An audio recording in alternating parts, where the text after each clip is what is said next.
Bonjour, cela fera 10 ans le 13 mars prochain que le cardinal argentin Jorge Mario Bergoglio était élu pape, prenant le nom de François, un prénom qui déjà est tout un programme. Au cours de ces 10 années de pontificat, il a impulsé une dynamique nouvelle à l'Église catholique avec un style bien à lui. Des témoins nous confient ainsi combien ils ont été touchés, mis en mouvement par les textes du pape François sur la famille, la miséricorde, la pauvreté ou encore l'écologie. Nous faisons aussi débattre deux catholiques en toute franchise sur ce pontificat qui passionne et qui laisse planer parfois quelques malentendus chez certains fidèles. À l'approche du printemps des poètes, entretien avec l'ancien tennisman professionnel Denis Grozdanovic, cet érudit peu banal est l'auteur d'essais pétillants dont le dernier est une méditation particulièrement inspirée sur les petites choses de la vie. Bonjour, le pape François est cette semaine en couverture du magazine La Vie. Le 13 mars 2013, il y a 10 ans exactement, il apparaissait devant la place Saint-Pierre tout juste élu par le Collège des cardinaux. Élu avec de fortes attentes de réforme, notamment de la curie, exprimées en amont du conclave.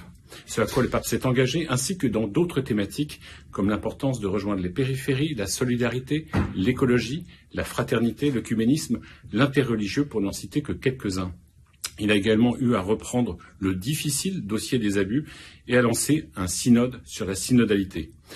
Notre dossier est un point d'étape au terme de ces 10 ans. Ce qui a été fait, ce qui reste à faire. Dans ces pages, nous parlons aussi de la méthode et des paradoxes de François, ainsi que de ses adversaires.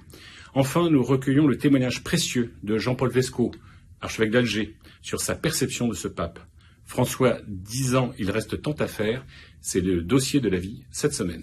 Nous fêtons cette semaine les 10 ans du pontificat de François, un pontificat de rupture par le style. D'abord, on n'avait jamais vu un pape dédaigner les palais pontificaux pour une simple résidence où on peut le croiser avec son plateau repas. Rupture par les mots, avec ces périphéries où l'Église doit être présente en priorité, mais aussi la globalisation de l'indifférence, la culture du déchet, toutes ces expressions qui ont marqué ces 10 ans de pontificat et que le pèlerin décrypte.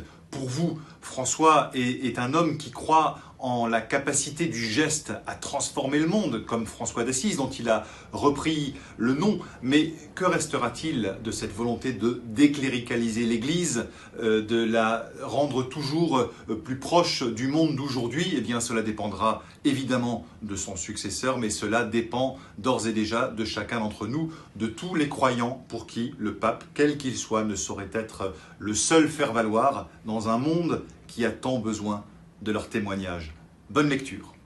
Bonjour, cette semaine dans Réforme, c'est un numéro vraiment exceptionnel. Je crois qu'en 80 ans d'existence bientôt de Réforme, ça ne s'est jamais vu puisque nous consacrons 5 pages au pape François qui fête ses 10 ans de ministère de pape à Rome.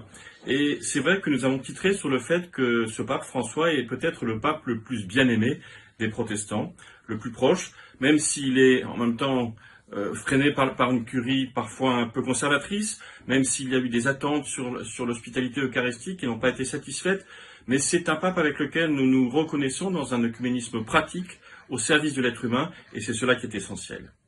Et puis bien sûr aussi des nouvelles de l'Ukraine, avec ses traumatismes, ses soldats traumatisés, et nous avons enquêté pour savoir comment on les traitait. Et puis enfin, le rôle des syndicats, bien sûr, le rôle des syndicats qui, contrairement aux partis politiques à l'Assemblée nationale, est en train de remonter. Ce sont des gens qui sont écoutés, qui ont désormais un rôle dans la société. Vous pouvez retrouver tout cela sur réforme.net. Bonjour, dans France catholique, cette semaine, nous parlons du débat sur la fin de vie, puisqu'Emmanuel Macron devait réunir les cultes ce jeudi 9 mars. Alors c'est un débat malheureusement qui semble faussé, puisque le cadre imposé, les organisateurs, tous poussent, semble-t-il, vers une légalisation de l'euthanasie. Face à cela, nous avons voulu aller au fond des choses, à la racine du problème, et surtout à nous positionner non pas uniquement sur la question du débat rationnel, des arguments de la loi naturelle, mais aussi des arguments religieux. Et c'est pourquoi nous avons réuni un rabbin juif et un catholique, Grégoire Pupinck et Élie Bodbol, qui ont en commun cette loi mosaïque, les 10 commandements, avec notamment le 5e, « Tu ne tueras pas ». Et puis dans France catholique également, nous parlons de l'éloquence, puisque c'est également le concours d'éloquence de la DRAC, la défense et la renaissance de l'action civique, qui chaque année réunit des lycéens autour d'un thème. Cette année, le thème est le respect et c'est l'occasion de voir éclore de jeunes talents qui savent avec fougue défendre leurs convictions. Et d'ailleurs, c'est ce que nous dit aussi notre chroniqueur Jacques Trémollet-de-Villers, qui nous dit que l'éloquence, avec Cicéron notamment, doit être au service de la vérité. Tout cela, vous le trouvez dans France Catholique, mais également sur francecatholique.fr.